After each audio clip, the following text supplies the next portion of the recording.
Awesome. All right, so back to kind of kicking it off. So we will kind of talk through the model week by week. We'll walk through all the materials, and then we'll do any Q&A. I'll be sharing extra links. Depending on what questions you have, we may have a whole bunch more resources for you. So if you're like really deep into the interview questions, or you really want to know about how to research companies, we got a lot of good extra stuff we can drop in and kind of keep chatting with you on. So if you haven't heard about Albert's List, I don't go super deep into this. I think most folks, have come through Albert's List to find these webinars, or maybe have heard about it. It's been around since 2013. I've actually been part of the community since 2014. Albert and I kind of go a little ways back. And it's a huge community that has a whole bunch of folks from a lot of different kinds of backgrounds. And so the idea is to really be a community-driven way for people to find jobs, to hire people, and to support and kind of grow their careers. So I'm Joe. I'm a moderator for the Albert's List community. I'm a lead for the bootcamp, and I also run a coaching practice. I was a marketer and journalist and some other things for about 14 years. And after working in startups and tech for a long time, I kind of found myself naturally getting into coaching. And so that's kind of my primary bread and butter, but I do, these boot camps and other things like that. Elisa, do you want to pop on for a second and just introduce yourself a little bit? If you're able to. Yes. Yeah. So great to be with everyone tonight. As Joe mentioned, I'm kind of similar to him. I've just served as a volunteer within the Albert's List community. Serving as a moderator, supporting the community, helping organize and volunteer at events, career fairs, panels. And just like Joe kind of mentioned it, heading into COVID and the pandemic, we saw a lot of shift in folks getting laid off, folks having to leave the workforce because of taking care of family, or for whatever reason, folks from non-traditional backgrounds seeking a change in career. And so we really came together to organize the boot camp for professionals from all walks of life, just to create a space for giving everyone the same resources to make sure that everyone feels confident if and when they start their job search. Awesome. Love it. Yep. And then you got a family, you got a life, you got a day job, all kinds of things going on. So we know you're busy. I feel like that's a kind of a component of the folks that help to lead the Albert's List communities. We've all got projects. We love to help and support outside of our day job too. So very, very standard for the whole crew. Awesome. Thank you for that. So yeah, let's talk about the 8-week model. As we go along, feel free to drop any questions you have in the chat. And what we'll do is try to give you a really good overview of how this model works. And then I'll probably just kind of like pop open and show you a few things here and there, like those templates and things like that I mentioned, to sort of show you how we go deep, right? And how deep you can go in a particular area. And everybody has, sort of different placement. Like, some folks are like, I don't even need any resume help. I got that figured out. I need help with interview prep, right? Or I need to figure out how to do more networking. I feel like everybody kind of has to improve at that. That's something we all work on. But there's these different sort of areas in this model that you're going to be looking for support on it. So we want to just kind of share as much info as you can here. And then of course, if you do want to go really deep in some of these areas, that's what the bootcamp can be really helpful for. So sort of the week one that we really go into, pretty deep as we talk about kind of understanding you. And so this part is, in some ways, it's kind of like a positioning piece. And it's really about like what's important to you, what your values are. People talk about like Simon Sinek or other folks who are sort of like, what are your whys, right? And you really do have to kind of start with that question of like, what drives you? And so if you're an account exec or a person in the sales side, or maybe you do, support, or whatever whatever is sort of the thing that you're interested in that fits, you, like, what is the core, right? How do you answer that why? And that's something that we spend that whole first week on, talking about. And I think it's really important, especially if you're doing a career transition.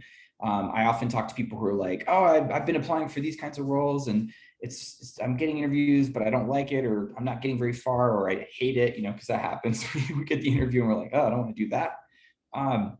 Answering that why question and like where you want to be in that niche is really important. So we sort of talk a lot about that. And I think there's a lot there. Also, a reality of that is that, resilience is sort of part of it, right? And so we always tell folks, like, everybody does the job search different. That's a good thing. It's okay to have your own style, but you really do have to have that why kind of dialed in. You have to deal with the reality that there's going to be some rejection involved, no question about that. That's part of the whole thing. And you have to really practice and sort of create habits that work. I don't think I'm saying anything at all that people haven't thought about, but it's just a good reminder that that's where success comes from. It comes from being organized. And so when we talk about like positioning and kind of understanding you, it's like, where are you in your career path? And if you're switching from one field to another, why are you switching and what is the alignment like? And being really, really clear about kind of how you create that path and that narrative. You know, I came from marketing, so I have some unfair advantages, you know, over maybe an engineer or somebody that's, you know, working in operations or whatnot. But I think we've seen folks go through that 8-week model, and anybody can do it, right? Anybody can really dial it in and have that clarity about how it fits your path. And so that's something I think is really kind of like an important piece that we really focus on in that first kind of part of that model. We also talk about character, being really like disciplined about being around people. Like one of the very first things that we always tell people is you need peers in the job search. And I say this a lot as a coach too, like get your resources together to really rally folks and really be focused. You know, there's a lot of different kinds of resources, supports. There's your family and friends who don't know anything about what you do professionally, but they're just in your corner, right? They're like, yeah, I got you. I'm here to support. You know, screw those guys. They don't know what they're missing by rejecting you from that first round interview or whatever. There's the folks that are like mentors in your field, folks that you can learn from, and get support from, and kind of see further down the path. And then there's also your peers who are like job seekers. And I think that makes a huge difference for accountability. And also just kind of like have people who understand what you're going through. So those are the things that like really wrapping around that, you know, that first process, I think is important in that first week. And we talk a lot about that. And so we talk about that accountability piece. We talk about mindset. I'm going to be totally real with you because I was having a couple of conversations this week in the DMs with folks.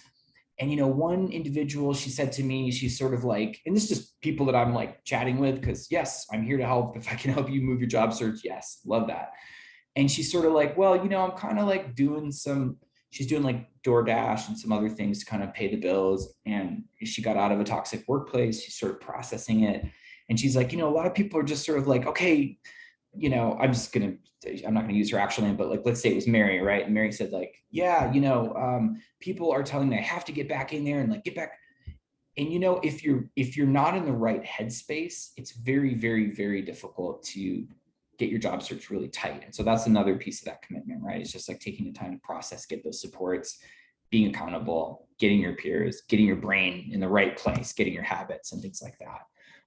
And so that first week, we talk a lot about that and kind of, you know, really focus on helping people get into the right headspace and, you know, get organized and get all the things together. And I'm just taking a peek at chat to make sure I'm not missing anybody. Love that. Hey, Lisa, awesome. Welcome. Hey, Scott, welcome. Good to see you all. Excellent. I love that we've got some folks on the East Coast. That's awesome. Thanks for joining us so late in the evening. It's like 9 there. Y'all are champions. That's awesome. Love that. Yeah, okay, so week 2 that we hit on the model in the kind of 8-week bootcamp model is mastering fundamentals. This one's a little more obvious.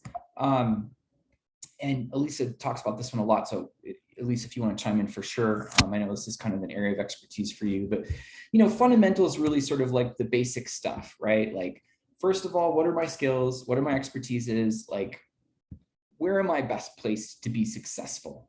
And I think, you know, oftentimes we don't do this work as well as we want. We just say, I want to be a marketing manager, or I want to be, you know, a designer, or I want to, you know, do programs or outreach or partnerships or whatnot. And I think taking that short amount of time, and we have some things that we sort of use for templates to just like quickly create an inventory for yourself of like, what are the skills that A, I use, B, that I actually like to use, because sometimes you got skills where you're like, I'm not really a big fan of those things. It's just I had to do it because my boss made me become the de facto budget person or something like that. But it's really important, you know, you create that inventory, and that really sets the stage for, you know, for your resume and the other things like that. So here's what it looks like, right? You got social media profiles, definitely LinkedIn. You got your elevator pitch. That's something that should fit into, you know, 3-4 sentences max. You got your resume and cover letter. Everybody knows about that. You got your networking and associations. And then also actual outreach, like where are you going to go look for roles? And we did run a webinar last week about kind of how to recession-proof your job. So we'll make sure to share the link to that as well, because it has a few kind of pro tips about how to do inbound versus outbound searches and things like that. Oops, did I miss one here? Yeah. So one thing that we talk a lot about, and I'm just going to go over this super quickly, and then Elisa, you can definitely chime in, is when it comes to your materials, the 6-second rule certainly applies. The reality is that, very, very few people are going to be looking at your resume, at least in that first stage, especially closely. It's usually a very quick scan. And so there's a lot of stuff we do here just to make sure that people know what the best practices are, including a whole stack of, resume templates, cover letter templates as examples, how to customize in a way that doesn't require an hour to write that cover letter and update your resume. You should be spending 30 minutes per job, roughly speaking, to do, update your resume and cover letter, things like that. But basically just making sure that your core materials are sort of in place, because honestly, if the positioning is not there, it doesn't have those last two things, right? Skills highlighted, the results that you've driven, I was an operations manager for XYZ company, drove XY, 15% growth over 6 months, things like that, very fundamental pieces of content. Elisa, am I missing anything in this one? You're kind of you're definitely an expert in this area. Yeah, as Joe shared, the first few sessions of boot camp, I helped facilitate it. And I guess like with anything to get the furnace going, we hit on a lot of technical aspects, fundamentals. We do have a session on career clarity, but that's all for youth. Are there other opportunities and segments that you might enjoy? So that's probably more of a segue into the middle part of boot camp. But in the beginning, it's all about LinkedIn, how to get that up to shape, resume fundamentals, cover letters, yes or no. And if so, what's the style and format? So we make sure to run through all of that. We do some live exercises as well as some templates that we share out. So you can just plug away, or we can also connect you with coaches that can walk you through that and do kind of a live rewrite. So that part I'm always excited about, because no matter what people say in terms of networking, etc., you always need a resume. And so if you put in the work earlier on to get it done, you can shop the market and potentially use all the different formats from the resume to apply at a more efficient, in a more efficient approach. Yeah, love that. We had one of the folks in the last boot camp, Juan. I think he was, if I'm remembering this correctly, he was transitioning from kind of running his own business, which was maybe I can't remember if it was quite a web development / data type business, but really super smart technical person, ran his own shop, had previous corporate experience. He was kind of wanting to come back in to manage or lead a team in a bigger org. And he just came in, cleaned up his resume, got the skill set there. And, I think once that happened, bam, right? So for some people, those fundamentals are they just place you right in the spot to have the conversation you want. And if you already have some experience doing interviews or whatever, it gets easier at that place. So, depending on what you need, the fundamentals can be a very, very core and key piece. And I think especially thinking about, with that example with Juan, what types of skills you have that are transferable.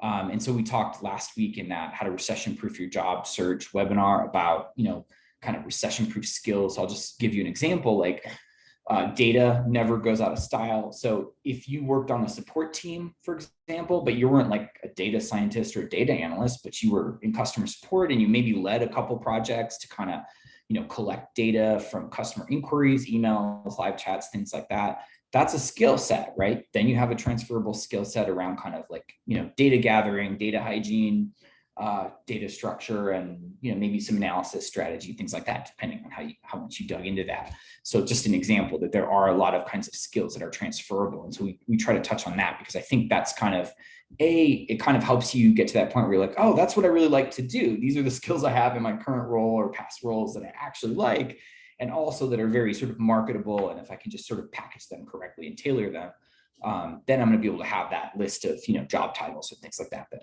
that I can really go after.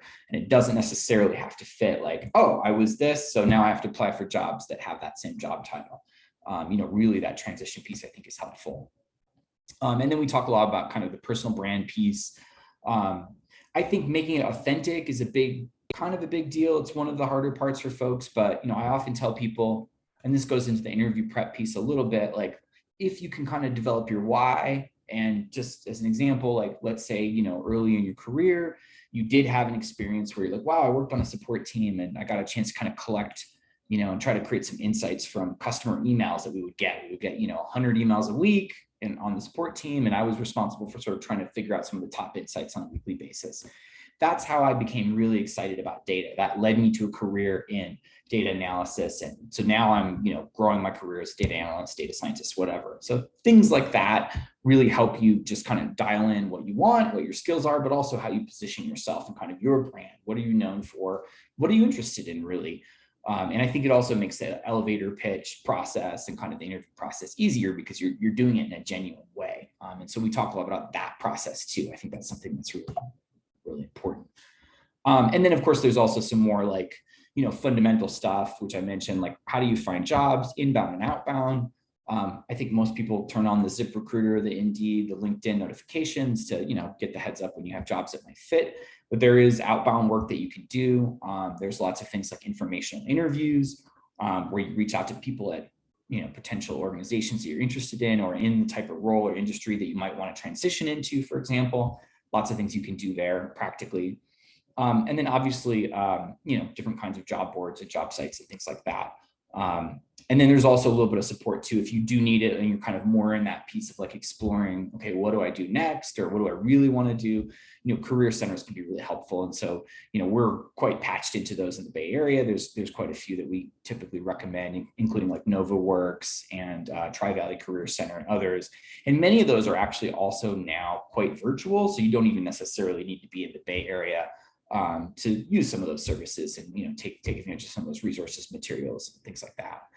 But we really try to walk people through that process too. And I think I'll drop a link for Tri-Valley Career Center because I think they're very people don't realize they're there. I'm like, they have great stuff as well. So I'll make sure to share that link towards the end too. So we get into that middle part that Elisa mentioned, where we're really talking about interviewing and what's at stake. And I'm a nerd, so I use the phrase reading the room because I think that's sort of half the battle. You do need to, kind of calling back to that first week, second week, you need to know yourself, right? Understand where your strengths are, where your interests are, position yourself, get your brand, your fundamentals in place, your materials, your content, your quick story, your elevator pitch, how you talk about yourself.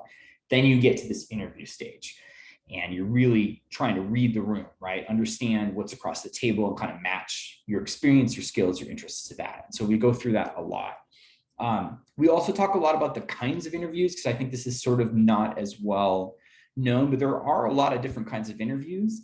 And I bet you in this room collectively, folks have quite a bit of experience with that.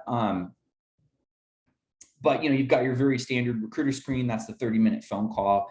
Sometimes you'll have a screen with a hiring manager. That's a variation on that. That's a very specific kind of call. Typically, most people have been through at least one, but it's basically like a resume check, right? They're kind of just like, okay, what do you do? Oh, cool. Why do you want this job? Which, by the way, why do you tell me about yourself? Walk me through your resume. Why this org? Like, it's all the same question, right? And it all goes back to that kind of fundamental, like understanding yourself and positioning yourself. Yeah, well, I went from being in support to doing data because I found it really interesting to get insights from the customers that we had.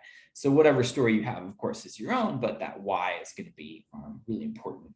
And as you go through that interview process, a lot of people just sort of are reactive, but we definitely recommend being proactive, right? Like reaching out to people who are used to work there, reaching out to people who are, on the team now, reaching out to people who would work with that team that you might be on.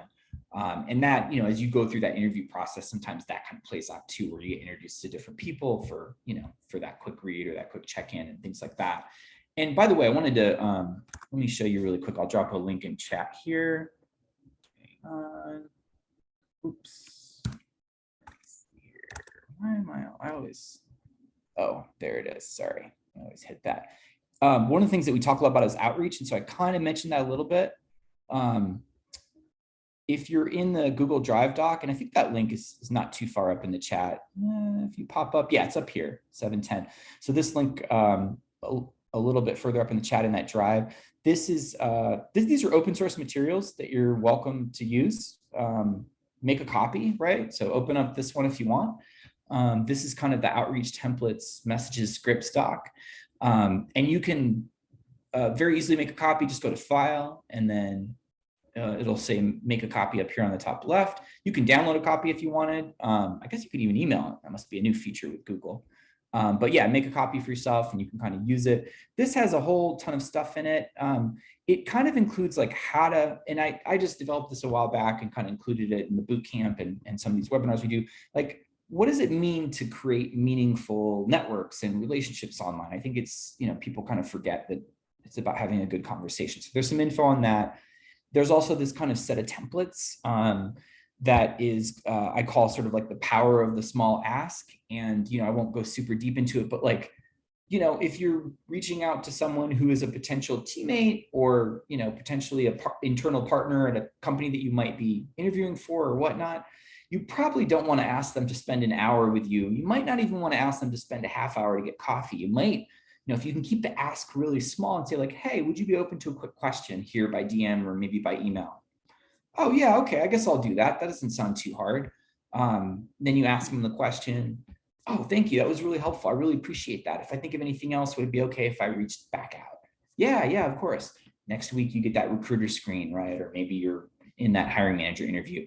You reach back out to them through that same channel. Hey, thanks so much for answering that last week. I did think of one additional question. I was wondering XYZ. Keep it small, right? You're building that relationship. And so taking that kind of philosophy to do networking, I think is really strong. I won't go super deep. That's just kind of an example of how to do it. But there's some stuff in here about how to do cold outreach to the hiring manager, potential teammates, someone in your network, introduce your fellow job searchers. I was talking about peers, right? Having a peer set of folks that will accelerate your job search, because the reality is you can set all the notifications you want, but some of the most interesting, most aligned jobs come from, Elisa knows what I'm looking for, right? She's like, oh, Joe wants to be a project manager or a marketer or a designer. She sees something. Yeah.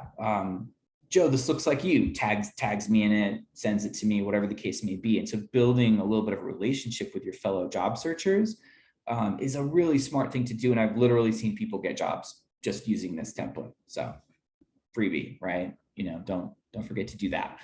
So anyway, that's just an example of one of the pieces of materials there, that we kind of get into.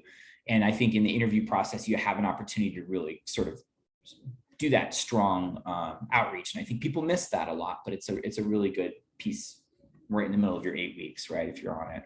And then last but not least, really just sort of taking your time to get context on people. And, I was talking about reading the room. Albert talks a lot about knowing what's at stake, right? Across the table, what are their problems, challenges, opportunities? Did they launch a new product? Will you be working on that product? Market positioning, things like that are really important. Did they just hire the VP of the line that you're going to be in? Does that person have resources?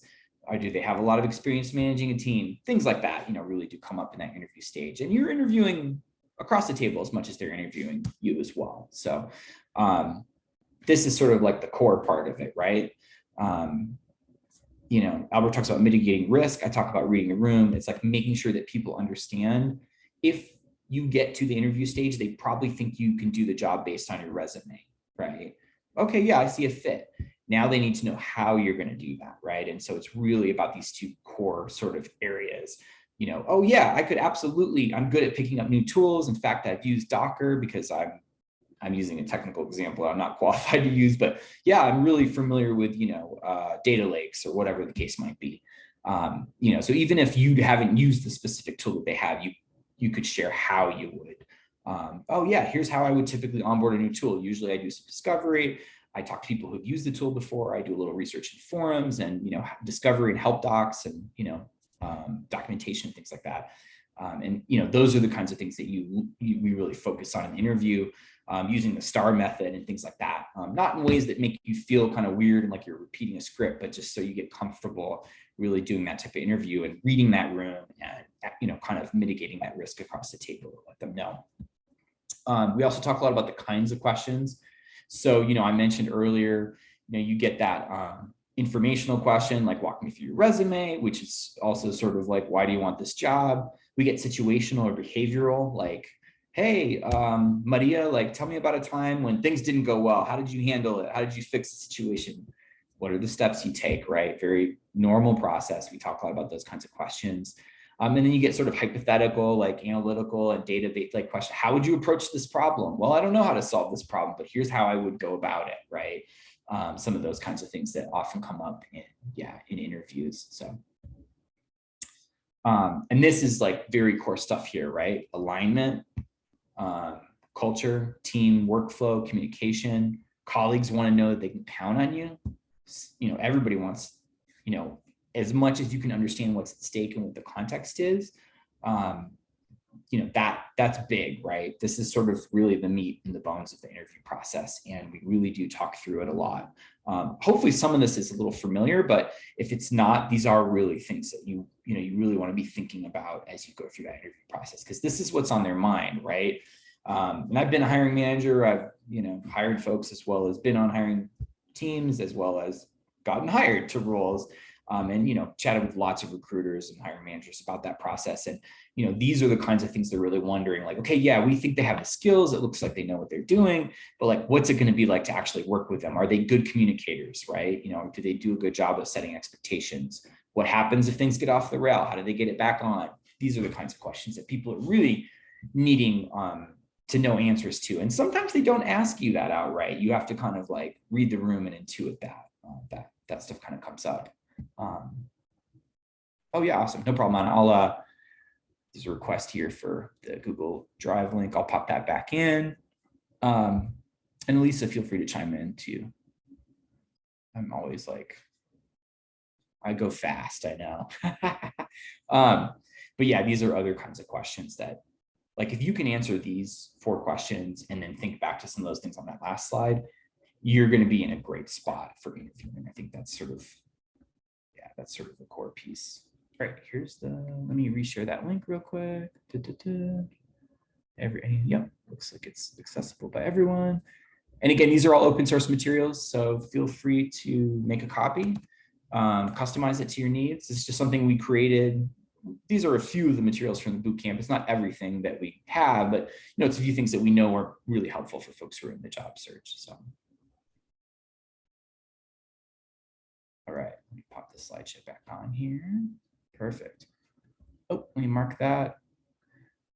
Good question. Thank you, Anna, for letting us know about that. I was gonna get that back. So yeah, basically contextually, you really want to be able to sort of wrap everything around you as the candidate. Like, how would you work with colleagues? How would you work with a boss? What's your kind of ability to really get data and insights from customers, for example, and create relationships that are meaningful? What's your understanding of the company itself and its position in the market?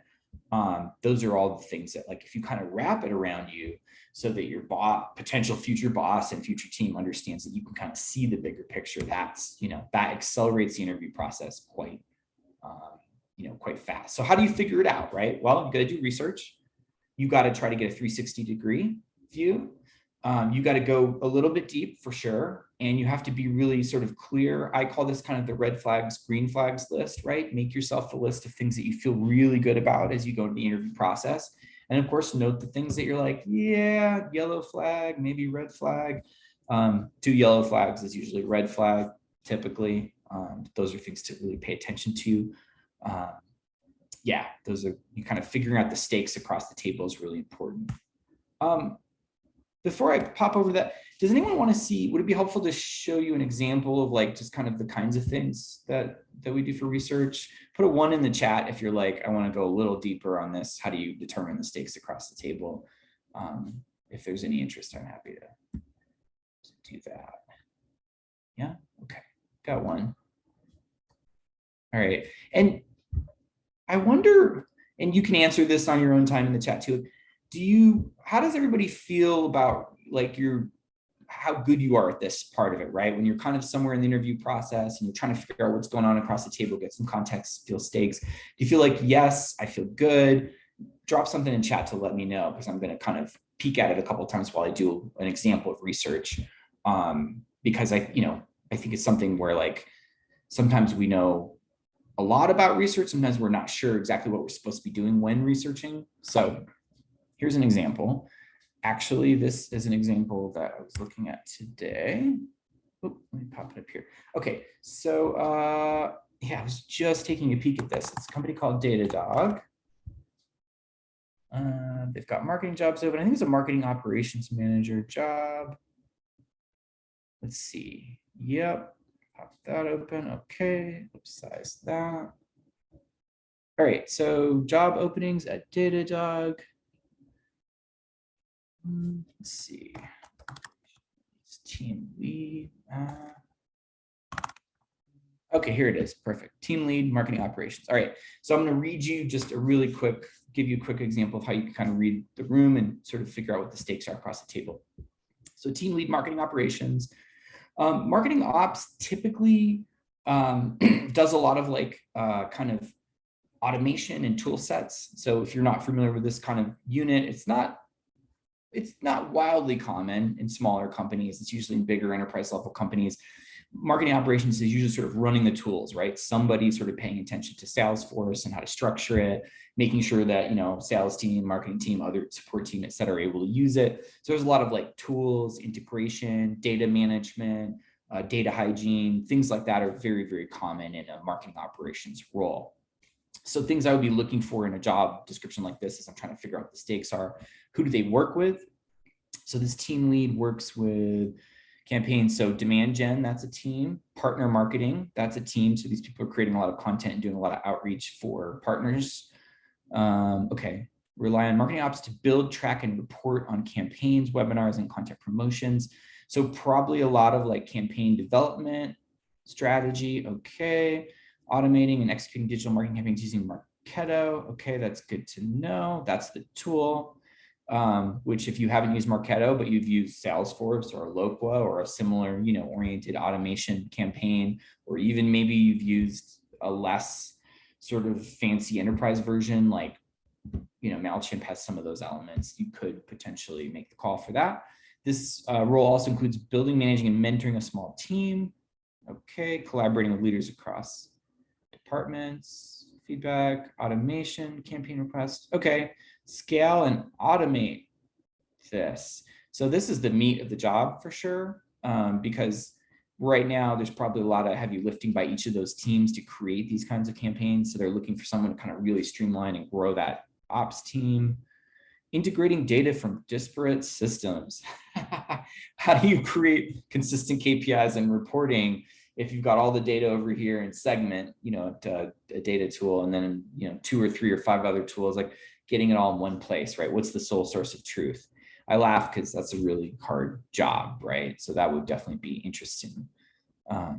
Yeah, so a lot of context questions in the interview process. You're thinking about and asking and outreaching to people to say, like, what tools do you currently use now? What's the communication like between sales and demand gen and, you know, product marketing to create a new campaign? Is that fast? Is it painful? You're going to be looking for context on that, right? Because one of the things that can happen is if you're in a role like this, you're responsible for getting campaigns to go quickly and move fast and be clean and have good data.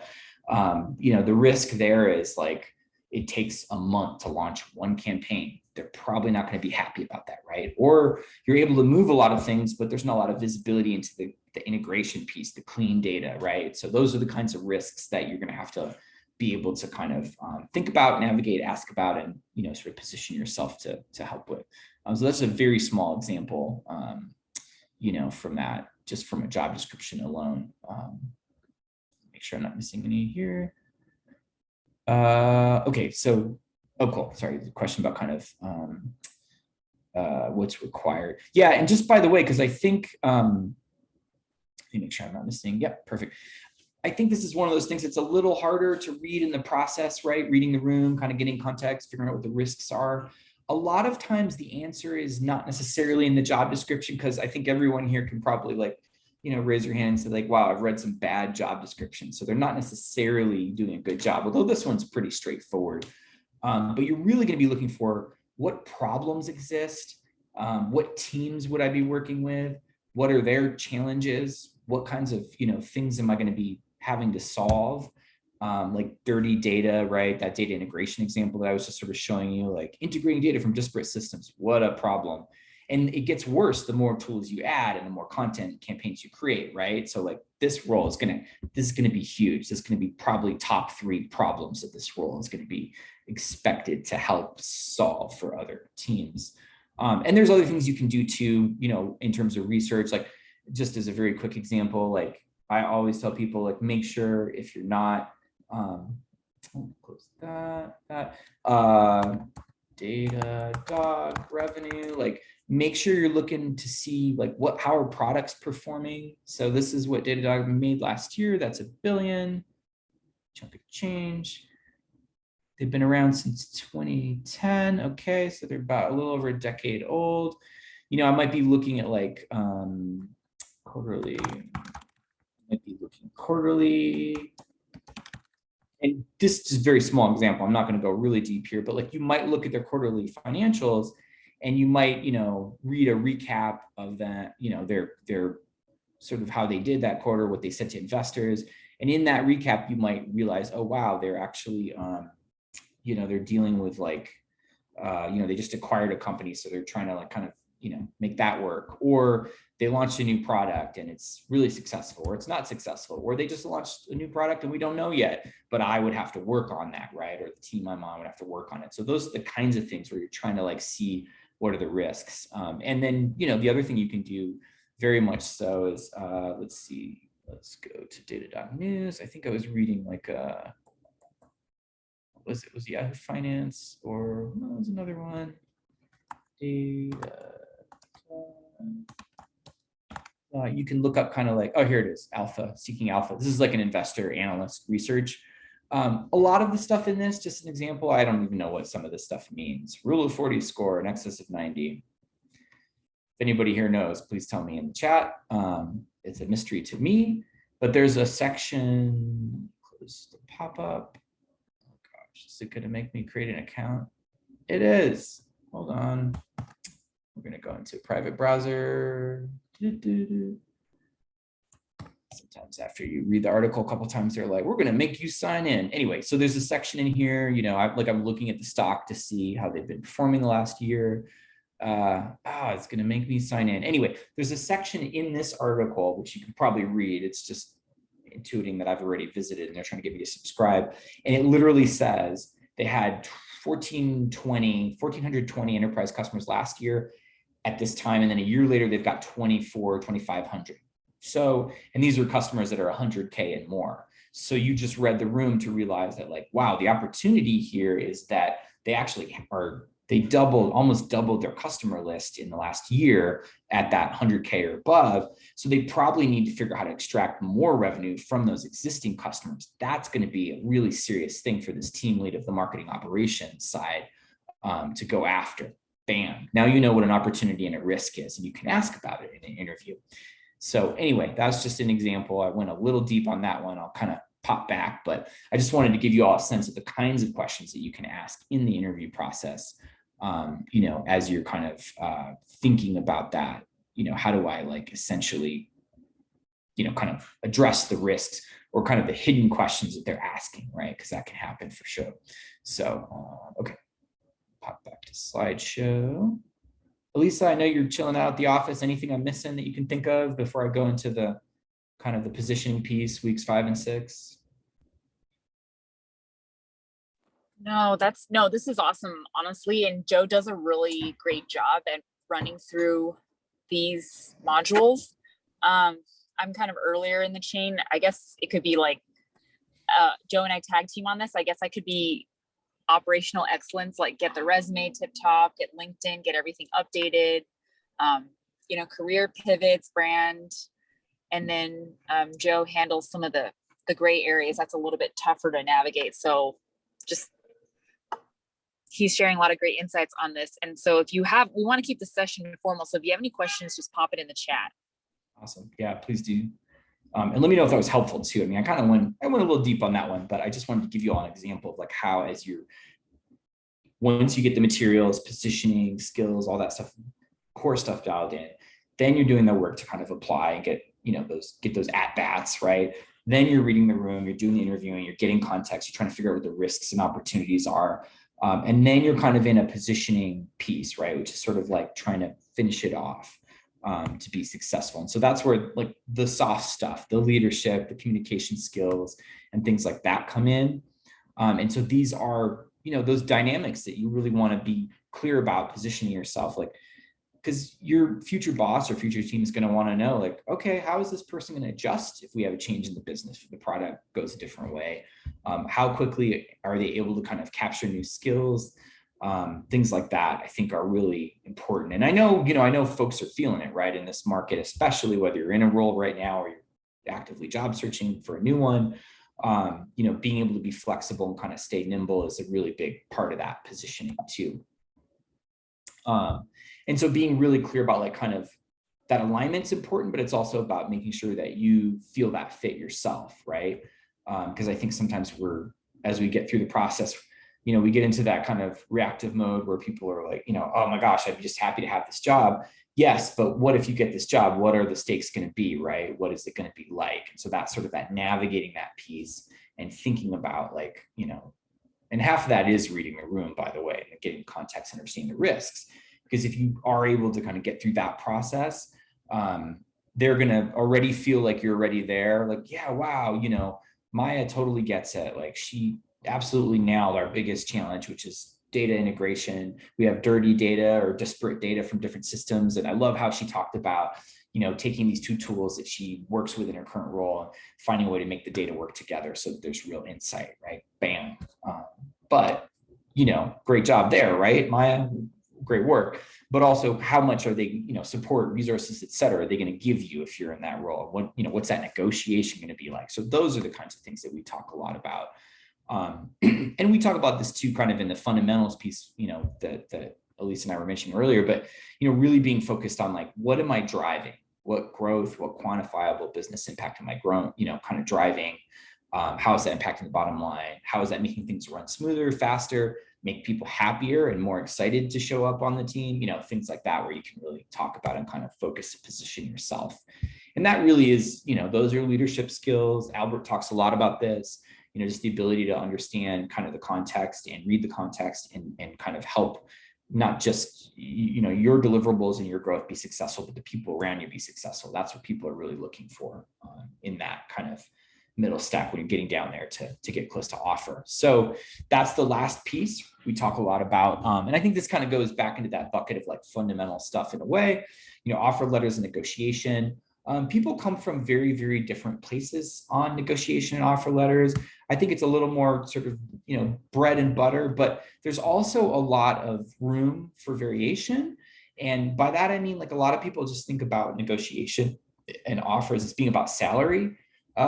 Hey, maybe you want to negotiate for an extra day remote, right? You got to be in the office 2 days a week, but you want to be home 3. Maybe you negotiate, a stipend for travel or commuting or, whatever the case might be.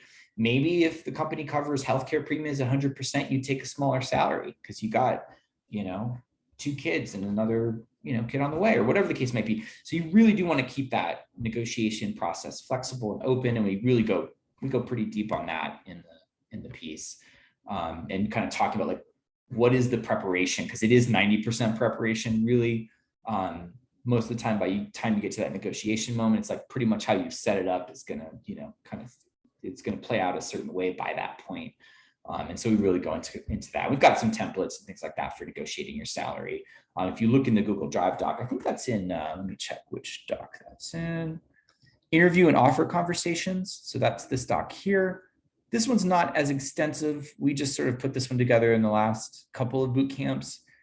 But it's got some really great templates, some questions to ask early on, some templates to speed up the offer process. And I've got another one I need to add to that. We'll probably debut for this boot camp as well that we're going to start in September. So, but that's another good piece to do. So yeah, we talk a lot about kind of that negotiation piece. And I think that's the last slide. Let me double check. Yes, it is. So, all right, we got a few minutes left, like 6 minutes, not bad. Fit it all into an hour. Yeah, what questions do folks have? Let us know in the chat. I'm going to drop in a link as well to the boot camp. We mentioned that a couple of times. That starts September 19th. There are a couple of versions of it. There's a standard version that's $249. There's a premium version that's I think it's $395 right now if you still get early bird tickets. And this is a really tremendous value. And the thing I would say is the difference between those two, just really quickly, is if you do need some more hands-on help, like you're transitioning careers, you need a little more help positioning your resume, your LinkedIn profile, your content, your fundamentals, you might want to do that higher premium level. I do a lot of that hands-on work. Elisa and I literally do a session with you, and then we follow up and you send us the next version and we help you kind of like get it tuned in. So if you do need that support on the positioning piece, like you're switching careers or whatever, for other folks, the basic version is fine because, you just need some resume templates. You really want to walk through this process and get that accountability of having peers who are in the boot camp with you and things like that. That definitely works too. I think the premium version is very much if you're switching careers, you're getting some positioning help, or you just need some really good hands-on help, kind of like dialing in what your targets are and things like that. Very much helpful. So yeah. And Elisa, what else did I miss? I think that's kind of the 8-week model in a nutshell. There's a bunch of stuff in this folder. I'm not going to go super deep other than to say that one, I would definitely recommend making a copy and looking at is this how to structure your job search. This is sort of the staging that we use when we walk people through it in the boot camp. There's a lot of stuff in here. And having a process and organizing your search is so useful. So this is free. Take it, use it if you need it. If you join us for boot camp, we really get into this one pretty deep. It's a piece that we really hammer. Yeah. And I think, Elisa, anything else I'm missing? I think that's kind of the full deal, and pretty much an hour, and happy to take any other questions that folks may have too. So.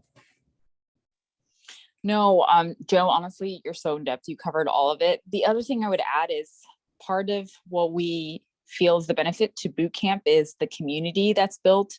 Yeah. We have a lot of LinkedIn groups, Facebook groups where everybody comes together and supports each other. And still a lot of the groups are active right now, 2-3 years out, just on what they're seeing in the industry. Yeah, folks are still getting referrals to opportunities. It's great. People going in and out of jobs, like sometimes they might leave, take a sabbatical, or just need to clear their headspace, but then they come back and they still have that community there to support them, get them referrals, get them insight on it. So that's another thing that I feel brings like a unique group of people together. And I just feel like never discount the power of community. Obviously the tools we give you is valuable, but I think the community is just a really crucial part of the search when you hit the lows. Yeah, love that. You got to there's that accountability piece for sure. And so we run the boot camp. It's weekly, right? We do one call a week. And then we have a LinkedIn group chat that everybody's on, where people are kind of sharing questions, resources. Hey, would somebody, tell me more about that thing we talked about, on the Monday, weekly or whatever. People share job opportunities and things like that. And I think it just really helps for, especially for accountability, but also to your point, Elise, especially for those moments of like, oh my gosh, I have the call and, I have an interview in an hour. Like, I'm really scared. Does anybody have a thought about this question? Or I have an anxiety or fear or worry. It just does help to have peers in the process. Lisa and I are on that chat too, obviously. We're always like there to make sure people are supported. And I think that goes a long way. I think if I could offer you one absolute sort of like thing that I would say closing, and I say this a lot in the webinars that we do at Albertsys, is don't do it alone. Don't be isolated, right? So we'd love to have you in the boot camp. That's awesome. Join it if you want to. I'm not a hard sell kind of person, but the value is like really solid. We go hard for our community. We really put the work in. That's why we run the boot camp. But no matter what, make sure you have support, because you do need a support system. And any kind of job search, whether you're trying to get out of your toxic manager job, workplace situation, or you've been unemployed and you're trying to kind of get into the right frame of mind, or maybe you just got laid off and that's really hard. We know, like whatever the case might be, get support, don't be isolated, make sure that you're kind of adding new things. And, if certain supports or resources don't work, let them go, right? That's okay. It's about keeping those resources and those supports and having peers and who know what you're going through. I think that makes such a huge difference, kind of keeping you feeling good about your job search. So yeah, let me check if there's any other questions in chat. Y'all are troopers. Thank you for hanging with us for the hour. I don't see any other questions. You've got that Google Drive folder. Feel free to use those materials as you see fit. You can make a copy. And then feel free to DM myself and Elisa. Very easy to get a hold of. You can pop us a note over in LinkedIn. I'll drop mine. Elisa, if you want to drop your LinkedIn as well, if you're still hanging with us, feel free to add me on LinkedIn. I'm always happy to help. I'm like one of those people who over deliver, you know? So like, if you ask me a question, you know, I'm just going to respond and do the best I can to help. So feel free to add me on LinkedIn, hit me with pretty much any question you have. And then sorry, you were kind of asking bootcamp info is here. Let me drop this. So this is the Eventbrite. And this kicks off on September 19th, which is a Monday. So the bootcamp, you got a couple weeks there. You can, if you want to wait, make that decision, that's fine. If you have questions, you can hit us up about that too. But yeah, it starts Monday, September 19th, and then it'll run every Monday from there through that 8 weeks, which I think is October 31. I can't quite remember. Don't quote me on the math, but that's the track for it. Yeah, and thank you. Glad to have you all here. I hope, if nothing else, just like having our presence and a little extra, like, you know, person in your camp, somebody on your side makes you feel better and more, you know, a little more supported in the job search. Because honestly, that's what it's all about. It's just, again, not about doing it by yourself. And that's why we approach it, community first. So, all right, that's all I got. I think we're excellent. We're 1 minute over. Perfect, not bad. I'll send out a recording as well as a link to the boot camp afterwards. You'll get an email with that. And if you think of any follow-up questions, or, you know, there's anything else we can help with, you can send me a message on LinkedIn, reply by email, whatever the case might be. So yeah, glad to have you all, and thanks for being with us. So all right. Thanks for everyone's time tonight. We'll be in touch. Thank you, Joe. All right, thanks y'all. See you, Lisa. Safe travels home from the office. All right, y'all. Take care.